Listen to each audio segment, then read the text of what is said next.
of 80 meters from a church, looking at its top. A church. Suppose a church consider केलं. आता एक person is standing at a distance of 80 meters from church.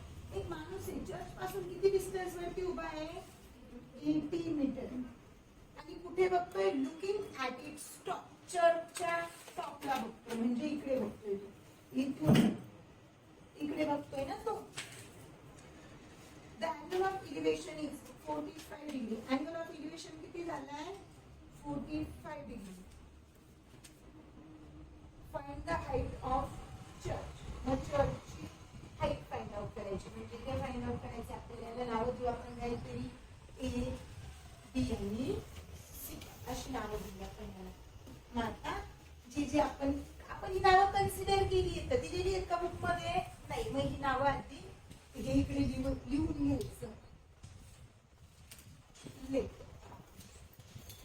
A B is the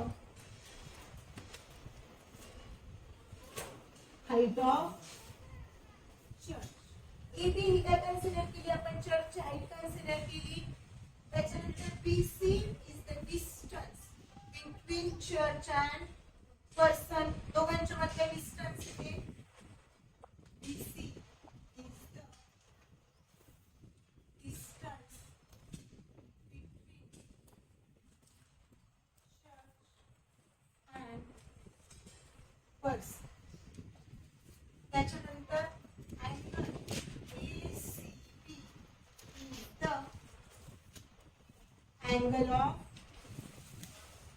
elevation हा angle of elevation सांगितलेला आहे ना आपल्याला मग आता therefore angle ACB is equal to किती आहे 45 डिग्री अँड BC किती आता 80 metre BC is equal to 80 metre मग आता BC माहिती मग याला थीटा हा थीटा कन्सिडर केला ही BC काय झाली त्याची ऍडजसंट आणि AB आपल्याला काढायची AB काय झाली ऑपोजिट ही ऍडजसंट ही ऑपोजिट आहे ऍडजसंट आणि ऑपोजिट दोघेही फॉर्म्युल्यामध्ये येतात असा फॉर्म्युला कोणता आहे टॅनचा फॉर्म्युला आहे tan theta is equal to काय फॉर्म्युला आहे टॅन थीटाचा opposite upon adjacent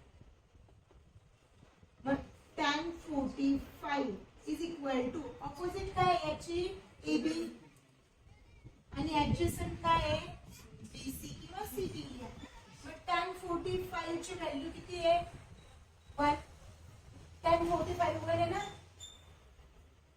is equal to AB ची व्हॅल्यू नाही माहिती किती आहे BC किती आहे 80 मीटर 80 लिहू आपण इथे क्रॉस मल्टिप्लाय करा 80 इकडे डिवाइड इकडे multiply 1 multiplies by 80 is equal to AB. Therefore, AB is equal to 80 metre. AB चा आन्सर पण किती आलं 80 झालं म्हणजेच खाली काय लिहायचं therefore height of church is 80 metre. चर्चची हाईट किती झाली 80 मीटर झाली.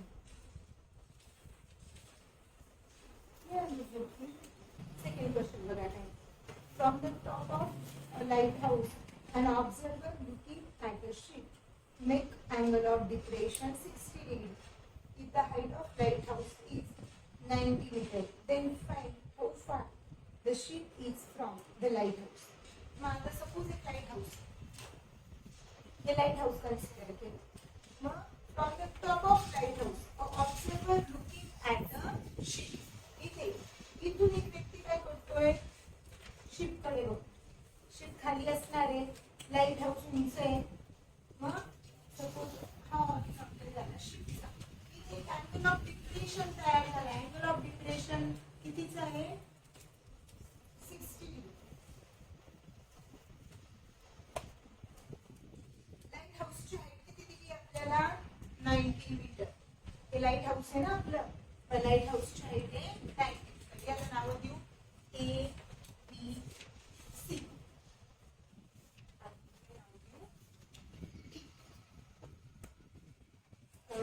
then find how far the ship is from the lighthouse म्हणजे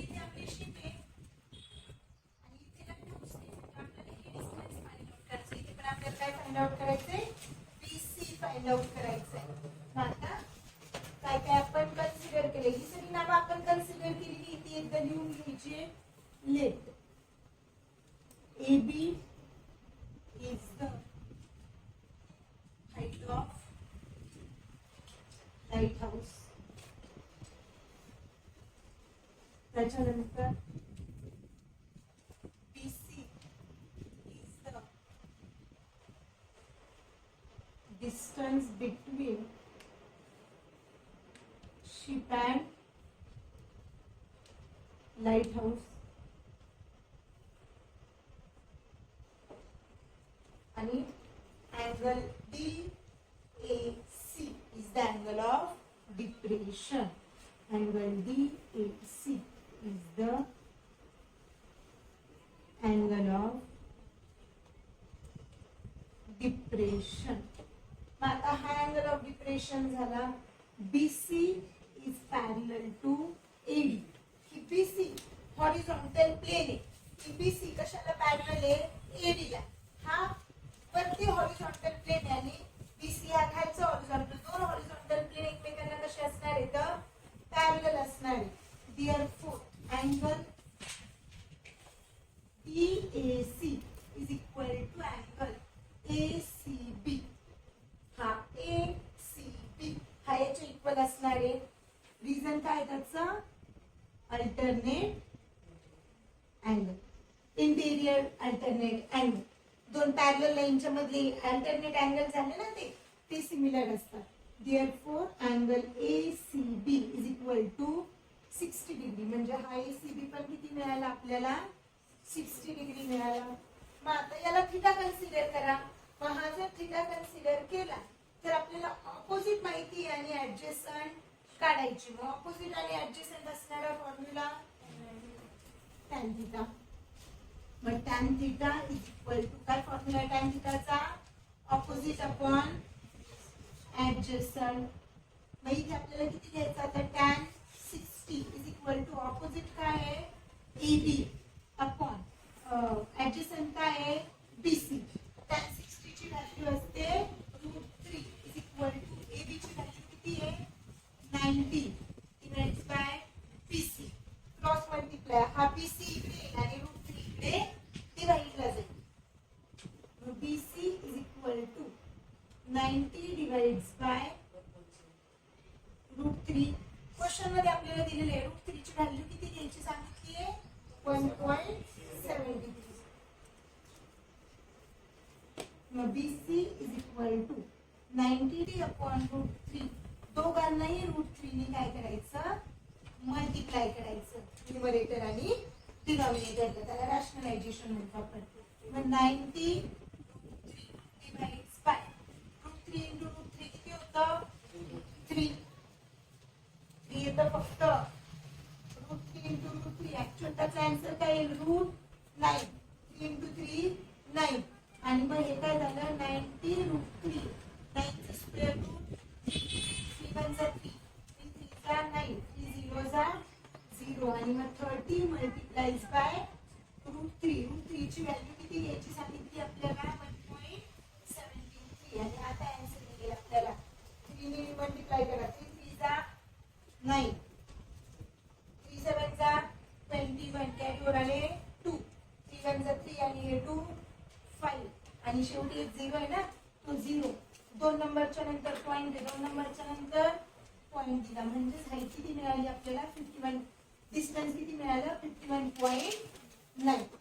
Therefore distance of ship from lighthouse is 51.90 meter.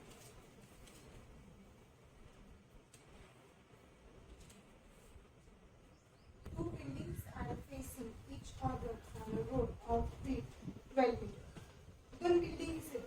रोडच्या दोन बाजूला दोन आहेत. रोडची विड्थ किती आहे?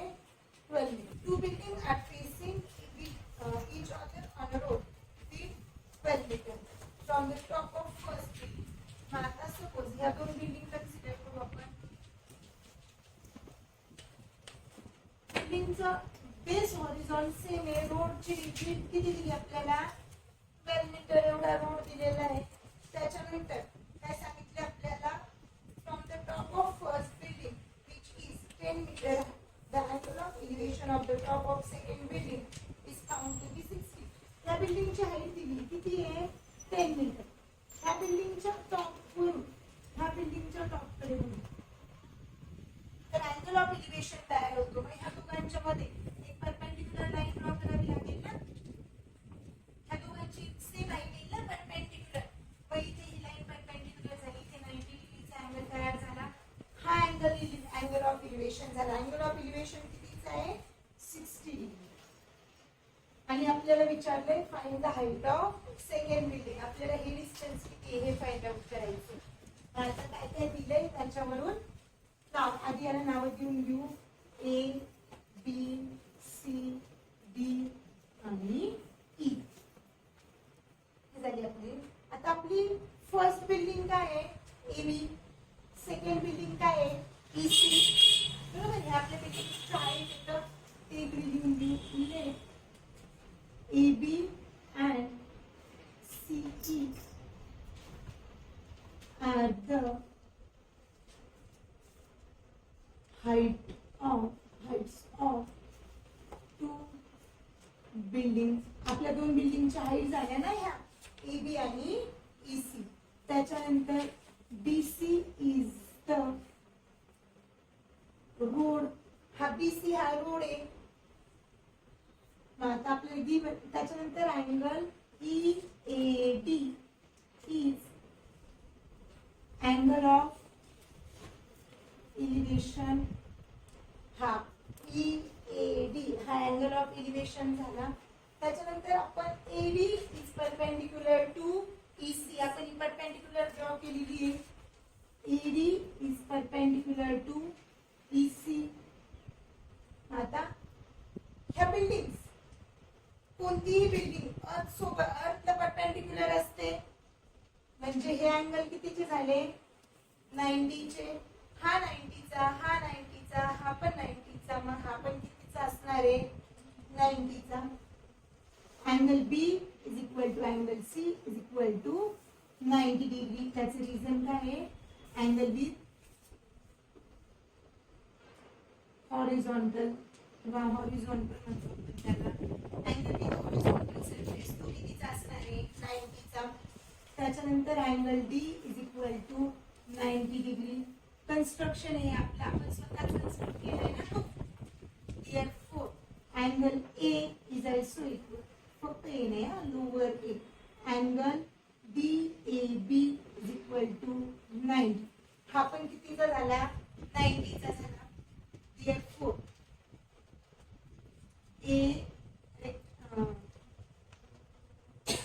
quadrilateral ABCD is चारही अँगल 90 डिग्रीचे झाले. म्हणजे तो काय झाला, रेक्टँगल तयार झाला ना. ही 12 आहे. स्क्वेअर पण म्हणू शकत होतो आपण, पण ही साईड 12 आहे आणि ही साईड 10 आहे. मग तो स्क्वेअर होईल का, नाही, तो रेक्टँगल झाला. ABCD is rectangle. Therefore जर हा रेक्टँगल आहे तर रेक्टँगलच्या ऑपोजिट साइड्स कशा असतात, सेम असतात. Therefore BC is equal to AD is equal to 12 metre. BC 12 आहे तर AD पण किती येणार, 12. त्याच्यानंतर AB is equal to DC is equal to 10 metre. ही AB 10 आहे तर DC पण किती असणार आहे, 10 असणार आहे. आता ही 12 आहे, ही 12 मिळाली हा तुम्हाला. आता हा आपल्याला ही एवढी माहिती, एवढी किती आहे, DC किती मिळाली आपल्याला, 10 मीटर. मग एवढी फाइंड आउट करायची ना, आणि मग दोघांचं ऍडिशन करू म्हणजे आपल्याला बिल्डिंगची हाईट भेटेल. मग आता थिटा कन्सिडर करा. आपल्याला ऍडजसंट माहिती आहे, ऑपोजिट फाइंड आउट करायची. ऍडजसंट आणि ऑपोजिट टॅन मध्येच येतात दोन्ही. मग tan 60 tan theta is equal to opposite upon adjacent. tan 60 is equal to opposite काय आहे, ED अपॉन adjacent काय आहे, AD. मग tan 60 ची value √3. √3 is equal to ED upon 12. मग ED is equal to किती, Therefore ED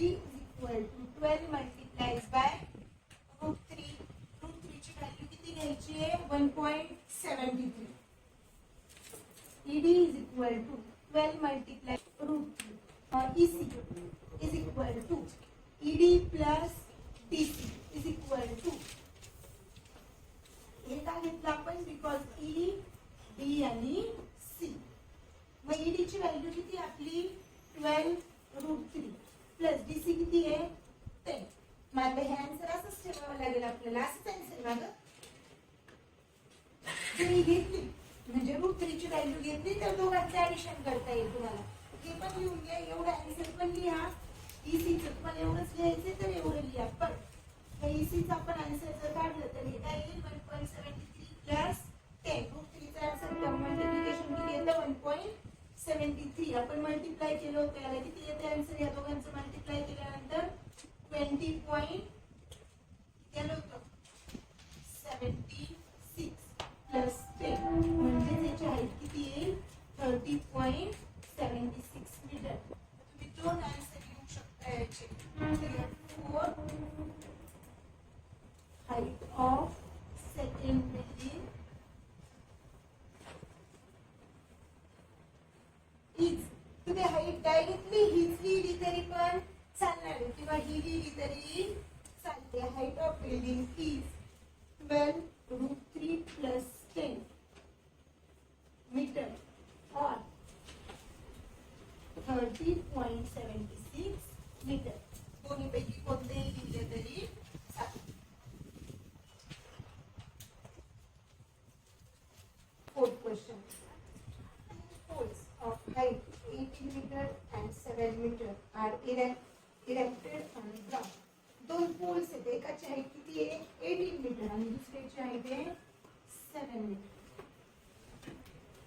असे दोन पोल. हा 7 मीटरचा आणि हा 18 मीटरचा. ग्राउंडवर येतं म्हणजे ग्राउंड सोबतचा अँगल कितीचा झाला त्याचा 90 चा. त्याच्यानंतर the length of wire fastened at their top is 22 meter. ह्या दोघांची टॉप एका वायरने जोडलेली. ह्या वायरची लेंथ किती आहे 22 metre. Find the angle made by wire with the horizontal. वायरने अँगल कुठे इथं तयार केलाय ना. मग इथून एक परपेंडिक्युलर लाईन ड्रॉ करू आपण. ही परपेंडिक्युलर काढली म्हणजे हा अँगल पण कितीचा झाला 90 चा. आणि इथे अँगल तयार झाला याला म्हणा थिटा. हा अँगल कितीचा आहे तो आपल्याला नाव देऊया ना. A B C D आणि E.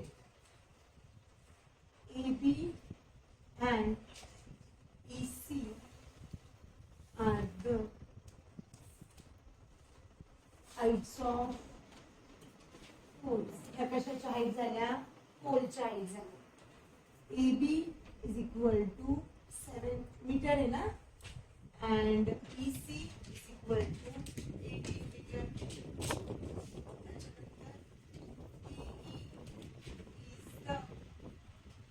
Length of wire.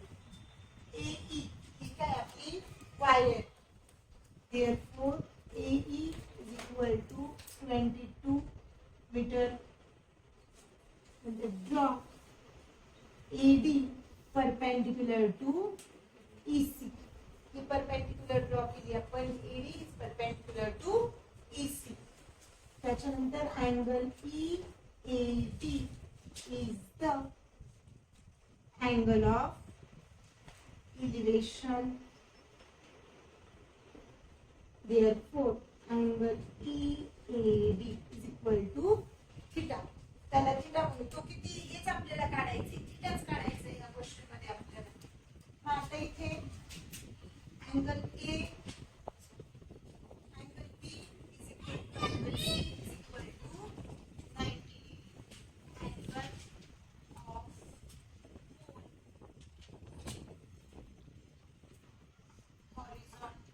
Horizon सोबतचा आहे ना तो अँगल तो 90 चा असतो.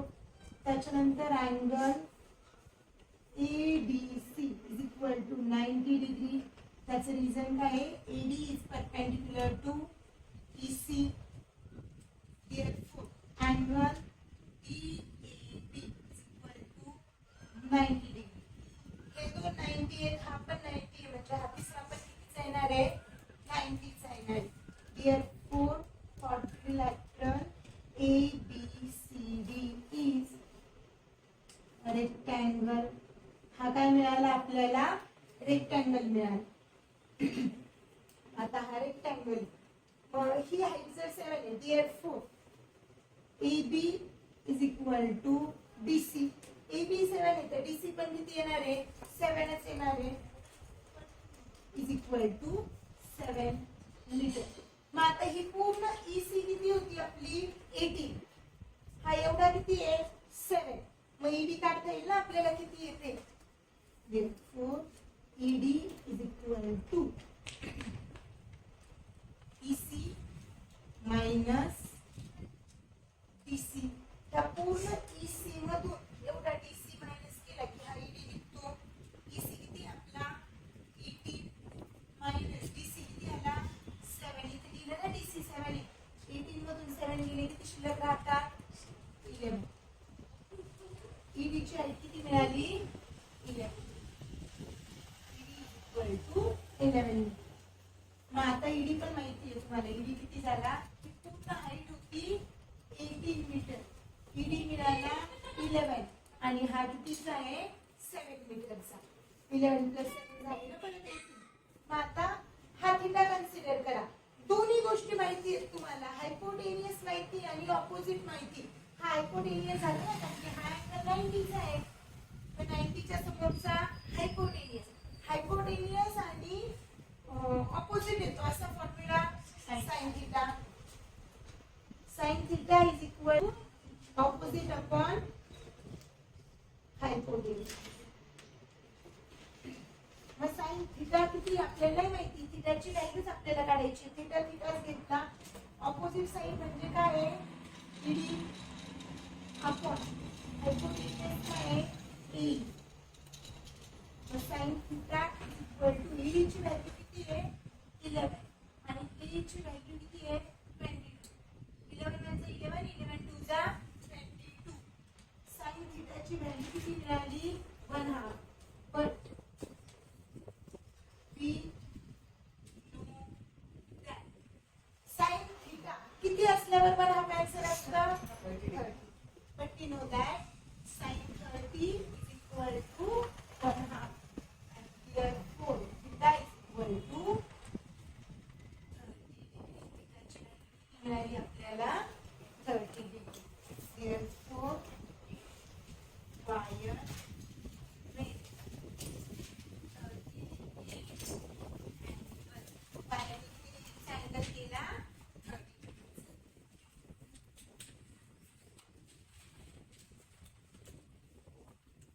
Fifth numberचा question. A storm broke a tree. The tree top raised 20 meters from the base of tree, making an angle of 60 degree with horizontal. Find the height of tree. आता एक झाड होतं असं होतं. ही जमीन हॉरिझॉन्टल आहे. खूप मोठा स्टोम आला आणि हे झाड तुटलं आणि ते झाड असं खाली पडलं. म्हणजे हा एवढा वरचा जो पोर्शन आहे हा खाली पडेल ना असं तुटून. असं उंच झाड आहे ते असं पडलं म्हणजे खाली गेलं.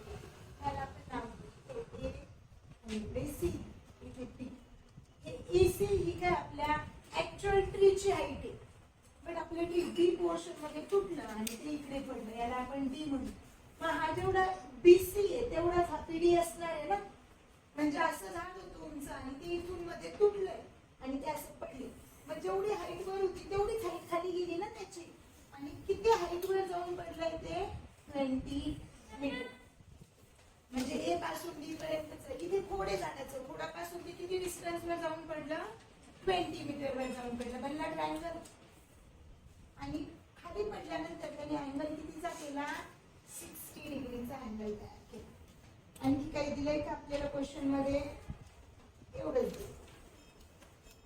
मग आता आधी दिवस म्हणजे आपण काय काय कन्सिडर केले ते लिहून घेऊ. Let AC is the height of tree. आपल्याला ट्रीची हाईटच विचारलेली आहे म्हणजे आपल्याला ऍक्च्युअली ACच काढायचं आहे इथे. त्याच्यानंतर BD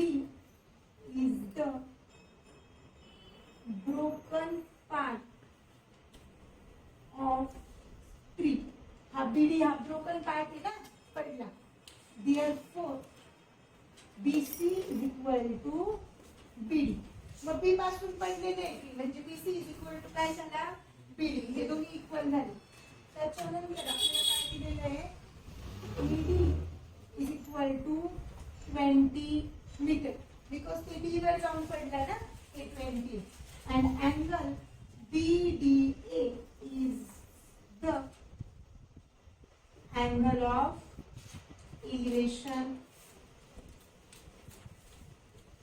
Therefore angle BDA is equal to 60 degree. मग आता हा माहिती बेस माहिती आपल्याला हा पण काढायचा आहे आणि हा पण काढायचा आहे. त्याची आपल्याला ऍडजस्टमेंट माहिती आणि ऑपोजिट काढायची. ऍडजस्टमेंट आणि ऑपोजिट कोणत्या फॉर्म्युल्यात असतात त्यांच्या tan theta is equal to काय फॉर्म्युला ऑपोजिट अपॉन ऍडजस्टमेंट. मग tan 60 is equal to opposite काय आहे BA अपॉन ऍडजस्टमेंट काय आहे AD. tan 60 ची value √3 is equal to BA किती आहे नाही माहिती तोच काढायचा आपल्याला डिवाइड्स बाय किंवा इथे AB म्हणून म्हणजे आपल्याला ते नाही AD किती आहे 20. मग क्रॉस मल्टिप्लाय होईल म्हणजे AB इज इक्वल टू किती आलं 20 √3. ही AB ची हाईट मिळाली मीटर मध्ये हाईट ही तशीच ठेवा. √3 ची व्हॅल्यू घ्यायला सांगितलेली नाही. त्याच्यानंतर आता ही हाईट मिळाली. ही हाईट किती मिळाली तुम्हाला 20 √3. त्याच्यानंतर आपल्याला ही वरची हाईट काढायची आणि ही वरची काढायची म्हणजे ही काढायची हायपोटेनियस काढायचंय. असा एखादा फॉर्म्युला सांगा ज्याच्यामध्ये ऍडजस्टंट आणि हायपोटेनियस दोन्ही वापरले जातात. cos theta is equal to adjacent upon hypotenuse. मग cos 60 is equal to adjacent काय त्याची AD upon hypotenuse काय त्याचा BD. cos 60 ची व्हॅल्यू किती आहे cos 60 1/2 is equal to AD किती आहे 20 divides by BD. Cross multiply करा. BD is equal to 20 multiplies by 2. BD is equal to 40 metre. जर BD 40 मिळाला म्हणजे BC पण किती आहे 40 झाला. BD is equal to BC is equal to 40 metre. Therefore AC is equal to AB plus BC. AC किती आहे AC काढायचं आपल्याला. AB किती आहे 20 √3 प्लस BC किती मिळाला 40. मग जर √3 ची व्हॅल्यू दिलेली नसेल तर एवढंच आन्सर मिळालं तुम्हाला आणि √3 ची व्हॅल्यू दिलेली असेल तर इथे √3 च्या जागेवर किती दिलेला असतो 1.73 किंवा 1.73 मल्टिप्लाय करा. आपल्याला इथे नाही दिलेला आहे एवढाच लिहिलं तरी चालेल. Therefore height of tree is 40 plus 23 metre. हा 40 इकडे दिला.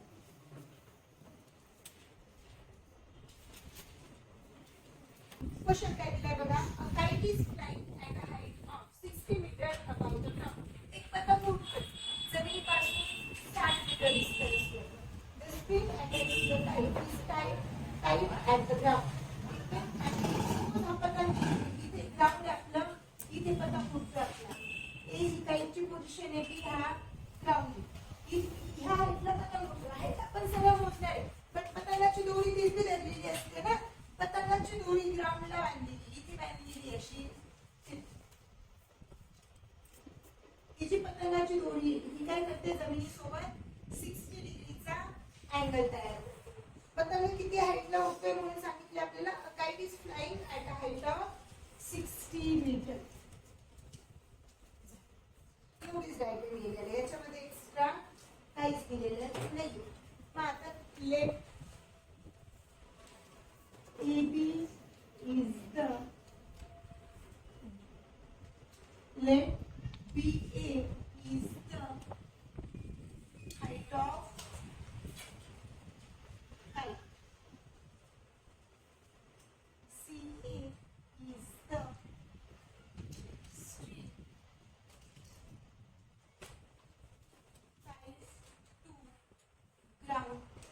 जमिनीला बांधलेली दोरी आहे ना आपली C. therefore AB is equal to 60 meter. AB ची हाईट दिलेली आहे 60 meter and angle of ACB is angle of elevation. Therefore angle ACB is equal to 60. आता आपल्याला काढायला काय सांगितलं याच्यामध्ये हाईट ऑफ स्ट्रिप. ह्या दोरीची हाईट काढायची आपल्याला म्हणजे हायपोटेनियस काढायचा आहे. मग हायपोटेनियस काढायचा आहे ऑपोजिट दिलेला आहे. फॉर्म्युला काय येईल सांगा. साइनचा फॉर्म्युला काय आहे. Sine theta is equal to opposite upon hypotenuse. मग sine 60 is equal to opposite काय आहे AB upon hypotenuse AC. Sine 60 ची व्हॅल्यू किती असते √3 अपॉन 2 बरोबर ना. इज इक्वल टू AB किती आहे 60 डिवाइड बाय AC काढायचं आहे. AC घेतला म्हणजे हा क्रॉस मल्टिप्लाय केल्यावर काय होईल AC multiplies by √3 is equal to 60 multiplies by 2. हा √3 इकडे मल्टिप्लाय इकडे जाऊन डिवाइड होईल. AC is equal to 60 into 2 120 divides by √3. डिनॉमिनेटरला √3 आला रॅशनलायझेशन करून घ्या. AC is equal to 120 multiplies by √3 divides by √3 multiplies by √3. AC is equal to 120 √3 divides by √3 into √3 चा आन्सर किती येतं 3. 3 1 जा 3 3 4 जा 12 3 0 जा 0. AC is equal to 40 √3. √3 ची व्हॅल्यू घ्यायची सांगितली आहे 1.73. 40 मल्टिप्लाइज बाय 1.73. ते 0 आहे 0 तसाच लिहून घेतला. 4 3 जा 12 कॅरी ओव्हर आला 1. 4 7 जा 28 28 आणि हा 1 9 29 कॅरी ओव्हर आले 4 1 जा 4 4 आणि 2 2 नंबर नंतर पॉइंट घ्यायचा. म्हणजे आपल्याला काय मिळालं हाईट ऑफ स्ट्रिंग किती मिळाली 69.20. therefore metre height of string is 69.20 metre.